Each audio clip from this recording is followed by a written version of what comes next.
ओम नमः शिवाय। आइए जानते हैं शिव महापुराण का 8वां अध्याय।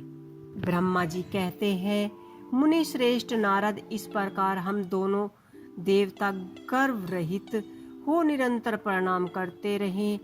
हम दोनों के मन में एक भी अभिलाषा थी। इस ज्योतिर्लिंग के रूप में प्रकट हुए परमेश्वर प्रत्यक्ष दर्शन दे। भगवान शंकर दोनों के प्रतिपाल अहंकारियों का गर्व चूर करने वाले तथा सबके अविनाशी प्रभु हैं। वे हम दोनों पर दयालु हो गए। उस समय वहां उन सूर श्रेष्ठ से ओम ओम ऐसे शब्द रूप नारद प्रकट हुए, जो सृष्टि रूप से सुनाई देते थे, जो स्पष्ट रूप से सुनाई देते थे। वह नाद पालतु स्वर में अभिभावयुक्त युक्त हुआ था। जोर से प्रकट होने वाले शब्द के विषय में यह क्या है, ऐसा सोचते हुए समस्त देवताओं के आराध्य भगवान विष्णु मेरे साथ संतुष्ट चित्त से खड़े रहे। वे स्वतः वैर भाव से रहित थे। उन्होंने लिंग के दक्षिणी भाग में सनातन इस नाद का साक्षात दर्शन एवं अनुभव किया। दक्षिणी भाग में प्रकट हुए आदि वर्णन आकार को सूर्य मंडल के समान तेजमान देखकर जब उन्होंने उत्तरी भाग में दृष्टिपात किया, तब वहां आकर वर्णन अग्नि के सामने दंपत्मीय दिखाई देने लगे। इसी तरह उन्होंने मध्य भाग में मकार को चंद्र मंडल के उज्ज्वल कार्तिक से प्रकाशित देखते, तदंतर जब उसके उत्तरी दृष्टि डाली, तब शुद्ध सपाटी मणि के समान निर्मल प्रभु से युक्त तुर्यति अमल निष्काल निरूपक द्वर निदर्शन आदित्य शून्यमय ब्रह्म्य और अभ्यंतर के भेद से रहित, जग के भीतर जोरों रहित आनंद के आकरण तथा सबके परम आश्चर्य सत्य आनंद एवं अमृत रूप परम ब्रह्मा का साक्षात्कार किया। उसी समय श्री हरि यह सोचने लगे कि यह अग्नि स्तंभ यहाँ कहाँ से प्रकट हुआ। हम दोनों फिर इसी प्रतीक्षा करें। हम इस अन के नीचे ही जाएंगे। ऐसा विचार करते हुए श्री हरि ने वेद और शब्द दोनों को आवेश से युक्त विषात्मा विष का चिंतन किया। जब वहाँ एक ऋषि प्रकट हुए, जो ऋषि समूह के परम सार रूप माने जाते हैं, उन्होंने ऋषियों के द्वारा परमेश्वरी श्री विष्णु ने जाना कि इस सब ब्रह्माय शरीर वाले परम लिंग के रूप में समक्ष परम ब्रह्मा स्वरूपा महादेव जी ही यहाँ प्रकट हुए हैं। यह चिंता रहित अथवा अचिंतनीय रुद्र है, जहाँ जाकर मन सहित वाणी उसे प्राप्त किए बिना ही लौट जाते हैं। उस परम ब्रह्मा परमात्मा शिव का वचन एकांतर प्रणव्य ही है। वे इसके वास्तविक रूप है। वह परम कारण ऋषि सत्य आनंद एवं अमृत रूप परमात्मा परम ब्रह्मा एवं अक्षर का वाच्य है। प्राणिव्य के एक अक्षर आकार से जगत के बीज भूत अखंड जन्म भगवान ब्रह्मा का बोध होता है। इसके दूसरे एक अक्षर आकार से परम कारण रूप ही श्री हरि का बोध होता है, और तीसरे एक अक्षर में कार से भगवान नील लोहित शिव का ज्ञान होता है। आकाश सृष्टि करता है, आकार मोह में डालने वाला है, और मकर नित्य अनुराग ग्रह करने वाला है। मकर बोध सर्वार्थी शिव बीज मंत्र के स्वामी हैं और आकार संज्ञा मुक्त ब्रह्मा के बीज कहलाते हैं। उपकार नामधारी श्री हरि योनि है। प्रधान और पुरुष के ऐश्वर्य जो महेश्वर है, वे बीजी बीज और योनि भी हैं। उन्हीं को नाद कहा गया है। उनके भीतर सबका समावेश है। बीज अपनी इच्छा से ही अपने बीज को उन अनेक रूपों में विभक्त करने की स्थिति है।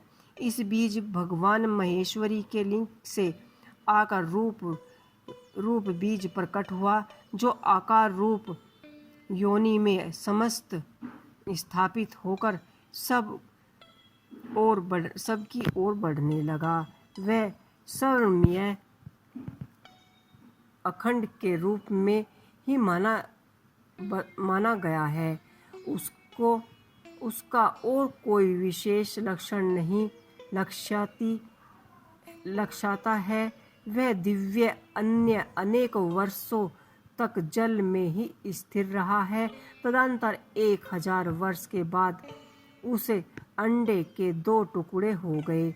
जल में स्थित हुए वह अंडे अजन्मे ब्रह्मा जी की उत्पत्ति का स्थान था और अक्षता महेश्वरी के अध्यय से ही फूटकर 2 भागों में बट गया। उस अवस्था में उसके ऊपर स्थित हुए सर्वमय कपाल बड़ी शोभा पाने लगा। वहीं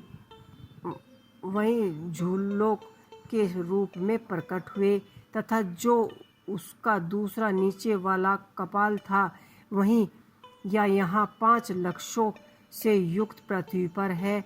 अब अंडे के चतुर्मुख ब्रह्मा उत्पन्न हुए, जिनकी संज्ञा है वह समस्त लोकों के सृष्टि करता है। इसी प्रकार से भगवान महेश्वरी ही उ और मैं इन त्रिविधि रूपों के वर्णन किए गए हैं। इसी अभिप्रिय के उन ज्योतिर्लिंगों के स्वरूपों के सदा शिव ने ओम ओम ऐसा कहा। यह बात यजुर्वेदों के श्रेष्ठ मंत्र कहते हैं। यजुर्वेदों के श्रेष्ठ मंत्रों का यह कथन सुनकर ऋषियों के समा मंत्रों ने भी हमसे आदरपूर्वक कहा कि हे हरे, हे ब्रह्मा, यह बात ऐसी ही है।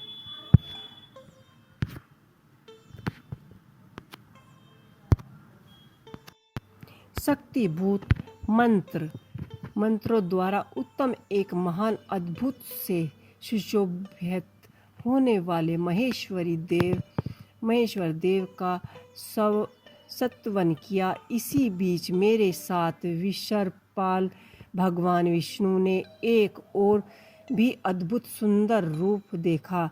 वे रूप 5 मुख और 10 भुजाओं से अलंकृत था। उसकी कीर्ति कपूर के समान गोरी थी। वह नाना प्रकार की छटियों से छविमान और भांति भांति के आभूषणों से विषयभूत था। उस परम उदार महापराक्रमी और महापुरुष के लक्षणों से समर्पण अत्यंत उत्कृष्ट रूप का दर्शन करके मैं श्री हरि दर्शन दोनों कृतिक हो गया। तत्पश्चात परमेश्वर भगवान महेश प्रसन्न हो गए और अपने दिव्य शब्दमय रूप को प्रकट करते हुए हंसते हुए खड़े हो गए। आकार इनका मस्तक और आकार ललाट है। इकार दाहिनी और इकार बाएं नेत्र है। आकार को उनका दाहिना और उकार को उनका बाएं कान बताया जाता है।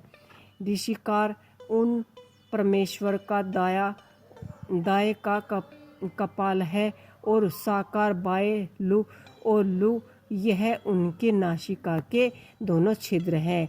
एकाकार उन सब व्यर्थी प्रभु का उपकार ओठ है और एकार आधार ओम नमः शिवाय ओकार तथा ओकार या दोनों उनकी ऊपर और नीचे की दोनों दंत पंक्तियां हैं। अंक और अह उन देव शूलधारी शिव के दोनों तालु हैं। कह आदि 5 अक्षर उनके दाहिने 5 हाथ हैं और च आदि 5 अक्षर बाएं 5 हाथ हैं। ट आदि और त इत्यादि और 5 अक्षर उनके पैर हैं। पकार पेट है। फैकार को दाहिना पश्चय बताया जाता है और पकार को बाया पश्चय भाकार को कंधा कहते हैं। मकार उन योगियों महेश्वरी के शून्य का दाह्य हृदय है। य से लेकर स तक 7 अक्षर सर्वव्यापी शिव के शब्दमय शरीर की 7 धातुएं हैं।